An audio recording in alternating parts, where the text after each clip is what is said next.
Uzak Sardorbek, 95-yilman, Andijon viloyatida, Andijon shaharidan. Men jigar transplantatsiya operatsiyasini o'tkazdik. Bizda virusologiyaga yotib turardim. O'zimda BD virusim bor edi. Bu narsa jigarga ta'sir qilgan ekan. Shu narsani bildik. Undan keyin Shukur opani eshitdik. Keyin davolanishimiz kerak ekan dedik va operatsiya eng yaxshi usulligini tushunib yetdik. Ungacha qanchadir davomida davolandik, boshqa bo'ldi, yaxshi yomon emas. Holatim ham oldin ham yaxshi edi, yomon emas edi. Lekin uzoq yillarda rejalashtirishimiz qiyin bo'ladi. Sababi baribir miyamiz bir chekkasida qachondir ketib qolishimiz mumkin degan narsa bo'lardi. Shu narsani Xudoga shukr, mana ko'rdik, operatsiyadan keyingi odamlar bilan gaplashdik, surishtirdik, boshqa qildik. Hammasini ko'rdik. Mama Shakirova Matbulla, 1998-yilman. Jigar sirrozi tashxisi qo'yilgan, menda kuchli qon ketish xavfi berilgan. Men Komilov O'tkir Rahmatovich 1978-yil 8-mayda Surxondaryo viloyati Denov tumanida tug'ilganman. 6 yil oldin jigar sirrozi kasalligiga uchrab, 6 yildan beri shu kasallik bilan og'rib kelaman. Menga shu 6 yil oldin virusologiyada kelganda aytishuvdi, sen jigaringni persatka qilish kerak. Eng to'g'ri variant, to'g'ri yo'l shu deganda men yo'q, men o'zimni davolab, o'zim tiklayman deb 6 yil harakat qildim. Bormagan tabib, bormagan meditsina qilmagan ishim qolmadi xullas. Imkon qadar ertaroq kelib, shu jigar almashtirish masalalariga ertaroq yondashsa, kuch-quvvati borda ertaroq qutuladi bu darddan. Men shunga o'zim amin bo'ldim, mana 7-yil deganda qo'rquvlardan hep nima bo'lsang bo'ldi deb keldim. Chunki ungacha koma holatlariga tushganman. Qorin bo'shlig'ida suvlar yig'ilib ketgan 6-7 litrlab. Oxirgi paytlar o'ng tomon o'pkamda suv yig'ilib ketib, nafas ololmay, uxlolmay qolganman. 2 litr 600 gram suv oldirganman. Xullas oxiri majbur bo'ldim kelishga, lekin Xudoga shukr kelganimdan afsusda emasman. Mahmudovich 1962-yilda tug'ilganman. Namangan viloyati Chortoq shahridanman. Bu yerga jigar sirrozi tashxisi bilan kelib,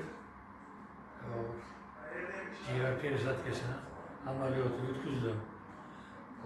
Operatsiyadan oldin ancha qiyinchiliklar bo'ldi.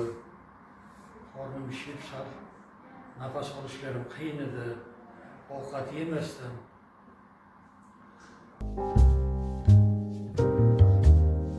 Endi ozgina qo'rquv yoki o'ylanish ozgina bo'ldi-yu, u hammada ham bo'lar-ekan, u qachon bo'ldi? Shu operatsiyaga kirib ketishdan oldin ozgina bo'ldi, lekin unchalik emas. Sababi baribir aytganimda shu hamma narsani Allohdan deymiz.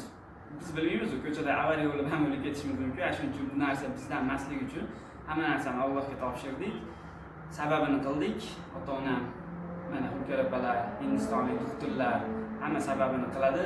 Natijasi baribir 80% Allohdan bo'ladi, 20% o'zimiz harakatimiz bo'ladi. Shuning uchun kirib chiqdik, Xudoga shukr. Natijalar yaxshi, zo'r. Operatsiyadan oldin qanaqa qo'rquv bo'lmagan. Men 100% ishonganman. Yaxshi bo'lishimga, yaxshi bo'lib ketishimga. Avvalambor Xudoyim shunaqa yengilligini berdilar. Yaxshi bo'ldi, Xudoga shukr. Opamga rahmat aytaman. Opam menga shunchalik o'zini jigaridan 70% berdilar. Alloh rozi bo'lsin opamdan. Haqiqatan shu to'g'ri variant persatka qilish kerak ekan. Haqiqatda men endi qildirmay yurganim sababi rostiga qo'rqdim operatsiyadan.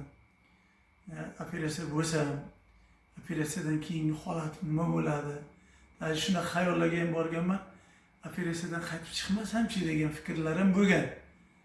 Qo'rquvlar bo'lgan. Sababi eshitganmiz endi, har xil gaplarni eshitganmiz. kimlardandir operatsiya qildirsang, senga donorlik qilgan, jigar bergan odam, uni ham hayotiga xavf solasan, chunki donoring ertaga nogiron bo'lib qoladi. Bu degan gaplarni eshitganmiz. O'zing unday bo'lib qolasan, yarimjon bo'lib qolasan, bunday gaplar eshitganmiz. Shularni o'ylab qo'rqaman rosti. Natijalari yaxshi.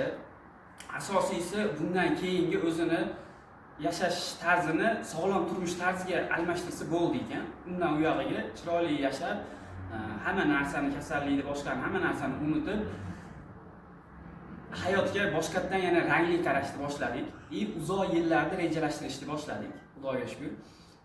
Bu narsaga sababchisi bo'lganlarga ham katta rahmat. O'zimiz ham shu narsani qilishimizga ota-onam ham dabro berib, Xudo xolasa yaxshi bo'ladi dedi. O'zimiz ham Xudoga ishonamiz, Allohga shukr. Hamma narsani tavakkal qildik. Mana 19da operatsiyaga kirib chiqqan bo'lsam, mana hozir mana rostini aytyapman. Mana hech joyimda hech narsa yo'q. Menga hozir yordamchi kerak emas. Ovqat yeyapman, xohlaganimcha yuryapman, xohlasam yotyapman, xohlasam turyapman. Xudoga shukr, hamma xavf ortda qoldi. 18 fevral kuni Hindistondan kuchli mutaxassislar keldi. Doktor Vivek necha yillik tajribali vrach keldi. Mana menga singlim donorlik qildi. 19-chislo kuni ertalab soat 7:30 da operatsiyaga kirdik. 2:30 da chiqdik. 7 soatda operatsiyadan chiqdik. 6 kun reanimatsiyada turdik. Sababi Hindistonliklar o'zlari boshimizda turib, oyoqqa turgunimizcha o'zlari qarashdi. Xo'p, endi operatsiyadan keyin holatim ancha yaxshilandi. Mana ishtahalarim yaxshi bo'lib, ovqatlarni yaxshi yeb, o'zimni yaxshi his qilyapman. Qarovlar yaxshi. Hozircha doktorlarning o'sha ko'rsatmasiga asosan dori-darmon, oziq-ovqat bilan o'zimni holatimni tiklayapman. Hech qanaqa bu yerda bir shikoyat yoki bir arzim yo'q. Operatsiya 19 fevral kuni 2025-yil bo'ldi. Hozir bugungi sana, Xudo xolasa 12-mart. Bir 6 kun reanimatsiyada yotdik. Endi reanimatsiyadan chiqqanimizdan keyin tikkalanish jarayoni yana ham tezlashdi. U yerda baribir yotilar ekan, qiyinroq bo'lar ekan. Endi undan keyin palataga chiqqandan keyin o'sha ovqat yeyish mumkin, kaloriyalarni yana tikkalashimiz mumkin. Shundan keyin tikkalanishimiz, восстановление ancha tezlashib ketdi. Hozir mana Xudoga shukr holat zo'r. Hamma narsa chotki, muammolar yo'q. O'sha meni ishim o'zimizda o'quv markazimiz bor, Andijonda Sarget IT Academy degan. Yoshlarni zamonaviy kasblarga va IT ga o'rgatamiz. Men o'zim SMM marketing bo'yicha mutaxassisman.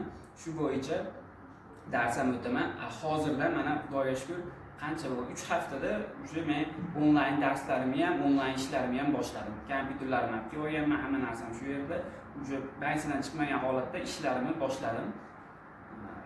Bu degani o'sha ish ko'ngilga sig'yaptimi? Demak, hech qanaqa muammo yo'q. Xudoga shukr, hammasi yaxshi, rahmat hammalarga. Yana keladigan bemorlarni qo'rqmasdan kelishini,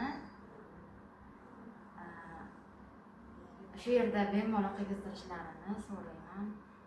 Chunki biz yaxshi bo'lib ketdik, Xudoga shukr, mana yaxshimiz.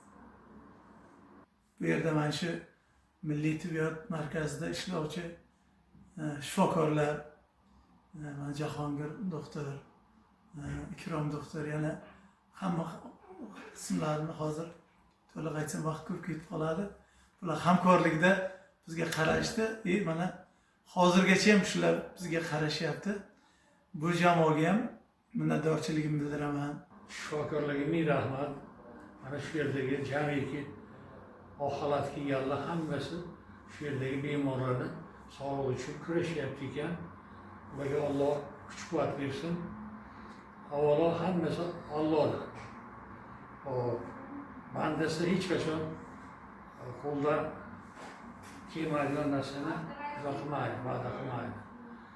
Shuning uchun avvalo Xudodan tilaymiz, shifokorlarimizni ham umri uzoq, rizqi baland, tan jiyan sog' bo'lsin. Mana shu yerdagi bemorlarni shu yerdan sog'aytirib, chiqarib, o'zlari ham xursand bo'lib, bemorlar ham xursand bo'lib ketsin. Bizga o'xshagan bemorlarni tavsiya qilaman. Holatingni koma holatiga kelmasdan, oldindan birinchidan avvalo bo'lmani. Birinchidan davola dedi. Ikkinchidan agar shunaqa holat qilinish kerak bo'lsa, buni zudlik bilan qildirish kerak. Chunki kech bo'lib qolishi mumkin ekan bu narsa. Keyin men bitta yuragimdan bir gap aytmoqchiman. Meni kecha kunduz Xudoni hech kimga bermay duo qilgan onajonimga minnatdorchilik bildiraman. Onajonim baxtimga sog' bo'lsinlar. Onajonga istiyosh qilaman. Rahmat hammalaringizga.